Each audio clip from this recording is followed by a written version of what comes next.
Assalamu alaikum student, welcome to Literature Official.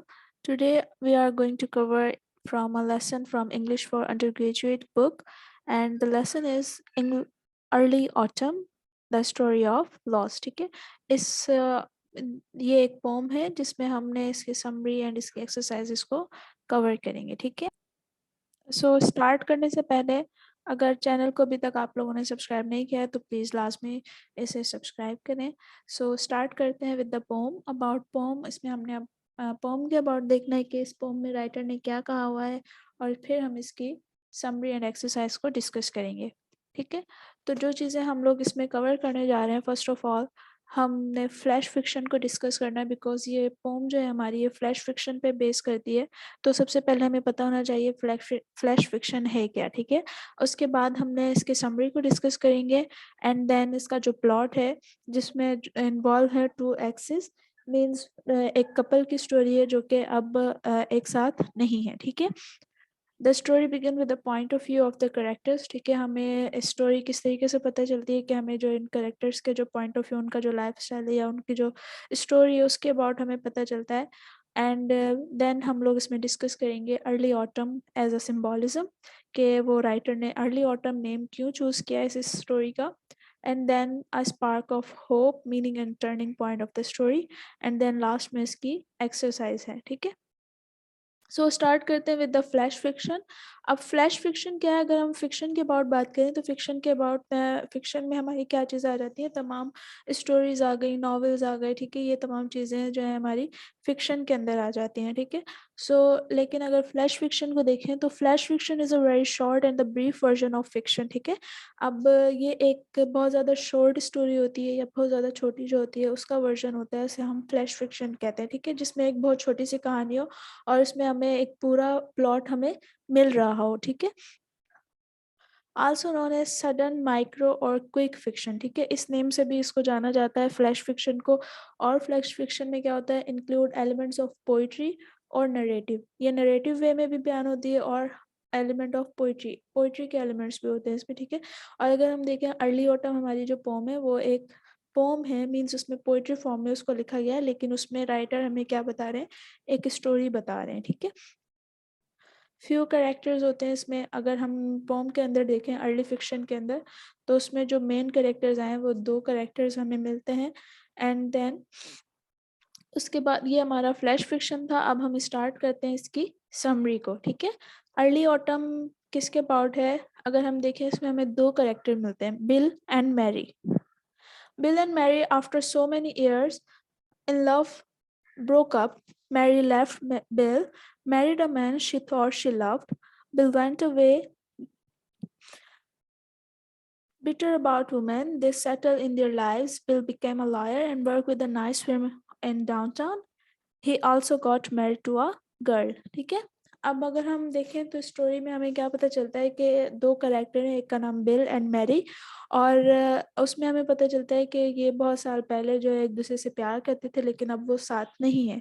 क्यों साथ नहीं है? क्योंकि मैरी ने उसे छोड़ दिया था बिल को, और ऐसे शख्स के साथ शादी की थी जिसको समझती थी कि वो उससे प्यार करती है. ठीक है, और फिर बिल भी जो है चला जाता है उसे छोड़ के, और उसे जो है अब वो वुमेन से जो है नफरत होने लग जाती है. ठीक है, बिकॉज उनका जो एक रिलेशनशिप था वो काफ़ी अरसे तक रहा था, लेकिन किसी एक अ, बिल्कुल एक अनइम्पोर्टेंट बात की वजह से उनके जो है दरमियान जो है रिलेशन उनका ख़त्म हो गया. ठीक है, लेकिन अब जो है जैसे जैसे टाइम पास हुआ है उन लोगों ने अपनी लाइफ्स को सेटल कर लिया है, और एक बिल जो है अब एक लॉयर है और एक नाइस फर्म में काम कर रहा है, और वो उसने जो है अब शादी भी कर ली है. ठीक है, आगे हम देखते हैं कि after so many years they encounter with each other Washington square.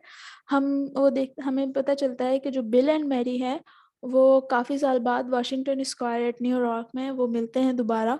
Mary saw Bill and called him by name.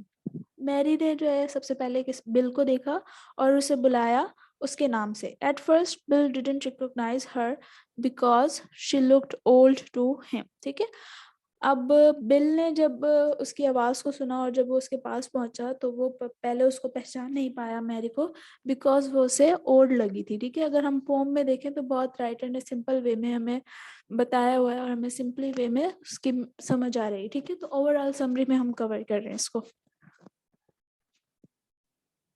Unconsciously, she lifted her face as though wanting a kiss, but Bill restricted himself to a shaking hand with Mary. और अगर हम देखें because वो एक relationship में रहे थे तो उसने अपना फेस जो है लिफ्ट अप किया बिकॉज वो उसे किस चाहिए थी बिल से, लेकिन बिल जो है सिर्फ उसकी तरफ हाथ बढ़ाता है, ठीक है.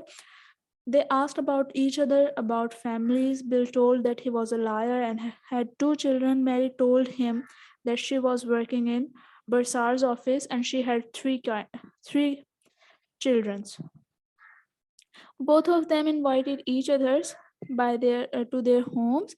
It was early autumn. The leaves were falling from the trees without wind. They didn't have much time taking to each other. Mary's bus came and she got onto it. ठीक है, तो अगर हम देखें तो जब वो एक दूसरे से मिलते हैं तो वो अपनी फैमिलीज के अबाउट बताते हैं, ठीक है, कि उसने भी शादी कर ली है और मैरी के भी जो है अब 3 किड्स हैं और अब जो है वो भी जो है इसे न्यूयॉर्क में काम कर रही है और बिल जो है अब एक लॉयर है. और फिर वो एक दूसरे को इनवाइट करते हैं एक दूसरे को घरों में कि वो अपनी फैमिली से आके मिलें. और फिर राइटर ने हमें जो है वहाँ का मौसम भी बताया कि वो एक अर्ली ऑटम था जहाँ जब क्या है दरख्तों से जो है उनके पत्ते गिर रहे थे, ठीक है, और उनके पास ज़्यादा वक्त भी नहीं था क्योंकि मैरी की जो है बस आ गई थी और अब उसे जाना था. और वो जब उसकी बस आई तो वो वहाँ से चली जाती है. She wanted to tell Bill something but she couldn't. और अगर हम देखते हैं तो हमें राइटर ने जिस वे से मैरी को रिप्रेजेंट किया है उसमें हमें दिखता है रेगुलेट एंड लॉस हमें उसकी फीलिंग्स में नज़र आता है बिकॉज वो बिल से बहुत सब कुछ कहना चाह रही होती है लेकिन वो कह नहीं पाती है, ठीक है. The bus went off. They even couldn't tell each other their addresses. और हम देखते हैं कि उन्होंने एक दूसरे को अपने जो एड्रेस भी नहीं बताया कि वो मिलने का तो उन्होंने कहा है लेकिन एक दूसरे को एड्रेस नहीं दिए हैं, ठीक है. Mary couldn't even tell Bill that her youngest son was named Bill, ठीक है. और हमें इन द लास्ट पोम के पता चलता है कि जो मैरी का जो सबसे छोटा बेटा है उसका भी जो नाम है उसने बिल रखा है, ठीक है, बिकॉज वो अब उस रिलेशन को मिस करती है जो बिल के साथ थी. और वो जो पोम में हम देखते हैं कि उसने अपनी फैमिली के अबाउट नहीं बताया होता है, अपने हस्बैंड के अबाउट नहीं बताया होता है because she didn't want to tell him, क्योंकि वो उसके साथ खुश नहीं होती है, ठीक है, और वो बिल को मिस करती है. ये तमाम चीज़ें वो बिल को बताना चाहती थी एंड वो नहीं बता पाई, ठीक है. So this was about early autumn. अगर हम देखें अ प्लॉट इन्वॉल्विंग एक्सिस, इसमें हमें क्या पता चलता है कि जो फर्स्ट ऑफ ऑल हमें दो कैरेक्टर्स मिलते हैं बिल एंड मैरी जो कि एक दूसरे के साथ रिलेशन में थे लेकिन अब वो एक दूसरे से अलग हैं, ठीक है. Cross path in Washington square in New York, कि हमें पता चलता है कि ये जो है कहाँ मिलते हैं, वाशिंगटन स्क्वायर इन न्यूयॉर्क, ठीक है. मैरी जो है उसने बिल को आवाज़ दी होती है और फिर जो है बिल और मैरी की मुलाकात होती है, ठीक है. दे एक्सचेंज प्लेजेंट्रीज, ठीक है. अब उसमें वो अपनी फैमिलीज के अबाउट बताते हैं, अपने कैरियर के अबाउट बताते हैं कि वो कहाँ है, ठीक है, वो अपने जो चिल्ड्रंस के अबाउट बताते हैं और एक दूसरे को इनवाइट भी करते हैं, इनविटेशन देते हैं, एक दूसरे को आने का कहते हैं अपने घरों में मिलने का. एंड देन अपार्ट, ठीक है. अब मैरी की बस आ गई है और अब उसे जाना है, ठीक है. तो लास्ट में हमें पता चलता है कि एक लॉस है उनकी फीलिंग में. वो हमें कहाँ से पता चलता है, मैरी की फीलिंग से, क्योंकि वो उस को बहुत कुछ बताना चाह रही है, ठीक है. वो ये भी बताना चाहती है कि वो बिल को बहुत मिस करती है और वो अब वो अपने हस्बैंड के साथ भी खुश नहीं है. और वो ये भी बताना चाहती थी कि उसका जो यंगेस्ट सन है उसका नाम भी जो उसने बिल रखा है, ठीक है. सो ये अगर हम शॉर्ट वे में देखें तो हमारा अर्ली ऑटम का समरी थी, ठीक है. अब the story begin with a point of view of the characters. इसमें हमें मिलता है कि जो एक स्टोरी है बहुत शॉर्ट सी, जिसमें जो किसकी स्टोरी है, बिल एंड मैरी के रिलेशनशिप के अबाउट, और जो कि अब दोबारा से उनका जो है करंट रीयूनियन हुआ है, ठीक है. दोबारा से वो लोग मिले हैं आपस में काफ़ी अरसे बाद. और हम देखने को मिलता है कि ओमनिशिएंट नरेटर है, हमें नरेटर का नहीं पता, और एक थर्ड पॉइंट ऑफ व्यू के थ्रू, यानी कि थर्ड पर्सन हमें जो है स्टोरी बता रहा है उनका पॉइंट कि वो किस तरीके से थे पहले और फिर जो है किसने छोड़ा, मैरी ने छोड़ दिया था और उनका जो एक लड़ाई की वजह से उनके जो है रिश्ता ख़राब होता गया और वो एक दूसरे से अलग हो गए, ठीक है. Almost the only thing Bill can think about how old Mary looks, ठीक है।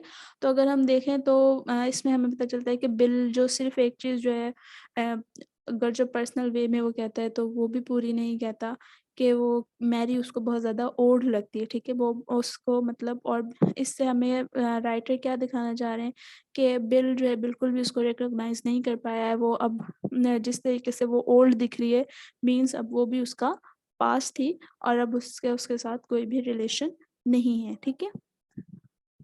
Bill seems uncomfortable, uncomfortable bill feel कर रहा है, क्यों फील कर रहा है? बिकॉज़ वो एक तो काफ़ी अरसे बाद एक-दूसरे से मिले हैं और बिल को नहीं पता कि वो किस वे से बिहेव करे, ठीक है? और वो जो मैरी जो सामने खड़ी है उसके, वो जिस वे से बिहेव कर रही है उसे वो भी समझ नहीं आ रहा है कि वो किस तरीके से उसके साथ बिहेव करे, ठीक है?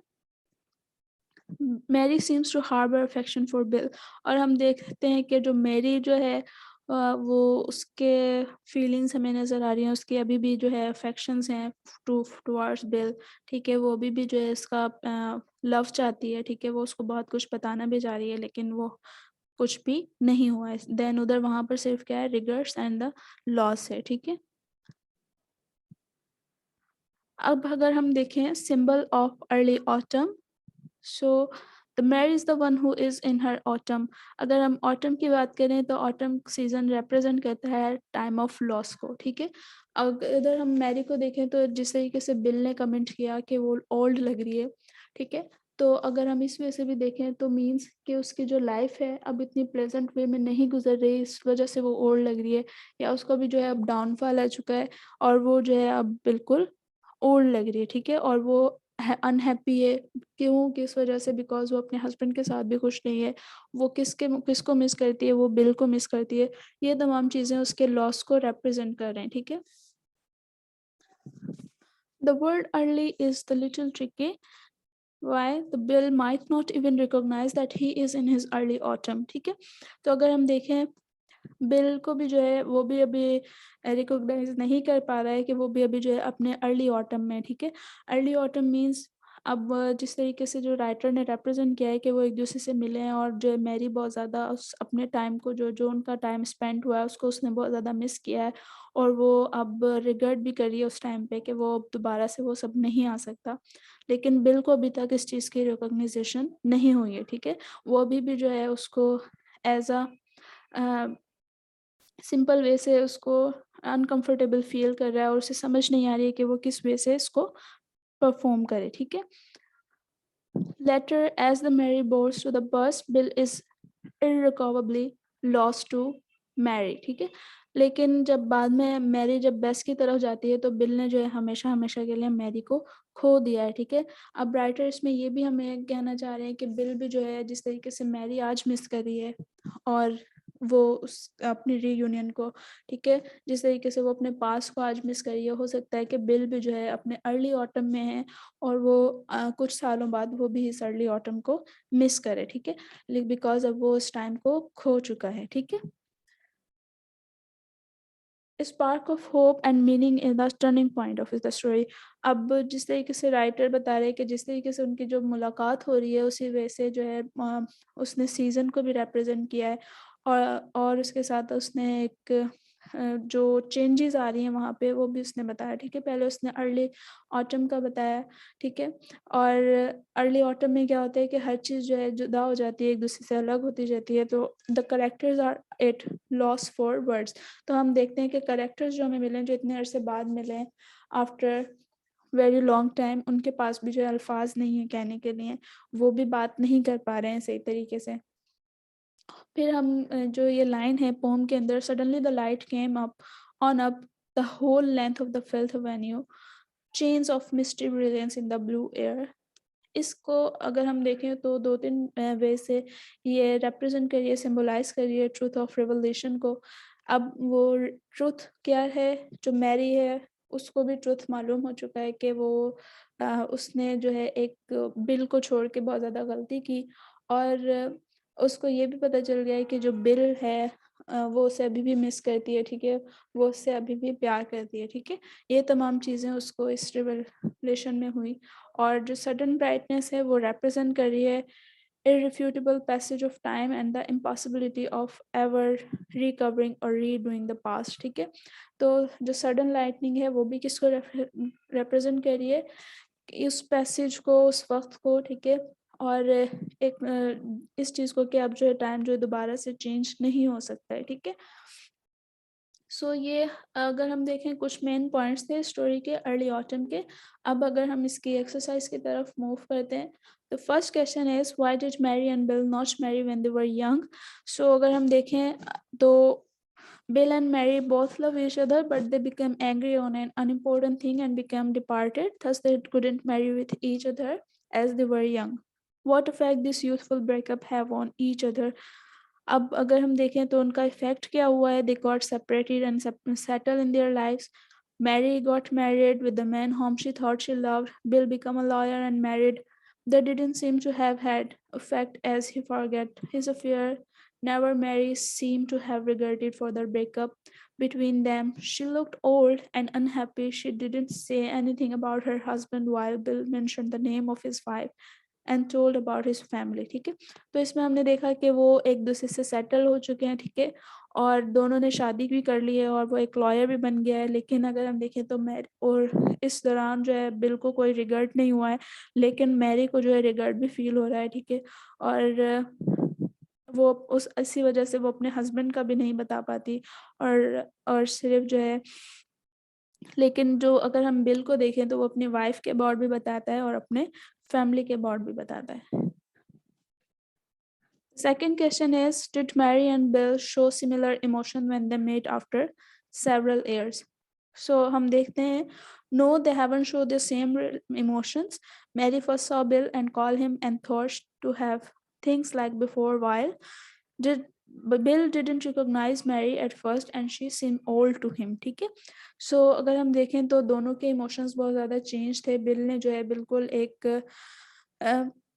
ऐसा रवैया, एक अजनबी वे इख्तियार किया, लेकिन जो है मैरी वो उसे पहचान गई थी और उसने उसे बुलाया भी, और वो चाहती थी कि चीज़ें वैसे ही रहें जैसे पहले थी, लेकिन ऐसा कुछ भी नहीं हुआ। ठीक है, The second question is, what was the last thing that the Mary wanted to say Bill, which was unable to express? What do you think she actually wanted to say?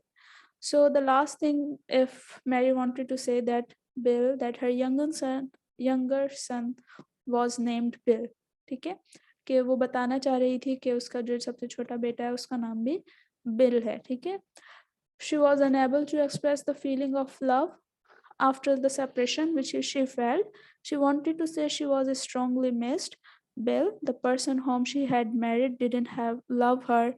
She didn't tell her husband's name, his profession. Instead, she told Bill about her job and about her children. ठीक है, तो ये तमाम चीज़ें थी जो कि Mary जो है बिल को बताना चाह रही थी। ठीक है, इसके बाद जो नेक्स्ट क्वेश्चन है उसमें आपने कोई एक ऐसा, अगर हम बुक में देखें तो आपका एक ऐसा क्वेश्चन था जिसमें आपको एक ऐसा क्वेश्चन बनाना है जिसपे आप क्लास डिस्कशन कर सकें। तो आप पोम पढ़ के अबाउट रिलेशन आप कोई भी एक क्वेश्चन बना सकते हैं। ठीक है, और अबाउट मैरिज आप कोई क्वेश्चन बना सकते हैं। ठीक है, अबाउट द रीयूनियन कुछ क्वेश्चन बना सकते हैं। ठीक है, सो ये उसकी एक्सरसाइज थी। So this is all from early autumn. Thanks for watching this video and please subscribe the channel.